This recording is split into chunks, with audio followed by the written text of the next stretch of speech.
Hello guys, అందరికీ నమస్కారం అండి. చూస్తున్నారు కదా, మేము టర్బో ఇప్పేసి చూస్తున్నాము. టర్బో ఎందుకు ఫెయిల్ అయిపోయిందంటే చూసిరు కదా, కార్బన్ ఎంతగానం జామ్ అయిందో. ఆ కార్బన్ జామ్ కావడం వల్ల ఏంటంటే కార్ సడన్ పికప్ మనం తీసుకునేటప్పుడు ఒకటే ఫస్ట్ గేర్లో కానీ సెకండ్ గేర్లో కానీ మనం జయ్యమని గుంజినప్పుడు ఏమవుతుందంటే ఆ కార్బన్ ఏదైతే ఉందో ఆ కార్బన్ను టర్బోకి జామ్ చేసి టర్బో ఫెయిల్ అవ్వడానికి కారణం ఉంటుంది. ఎందుకంటే చూస్తురు కదా, ఇది మహేంద్ర మరాజో బండి. సో ఇప్పుడు టర్బో కోరే మనకు దాదాపు 9 to 10,000 ఉంటుంది. సో ఇప్పుడు మనం టర్బో కొత్తది తీసుకోవాలంటే 42,000 ఆన్లైన్లో చూపిస్తుంది.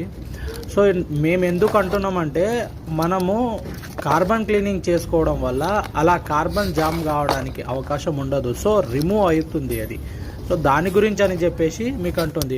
ముందే ఎండాకాలం చేపించుకుంటే బాగుంటుంది.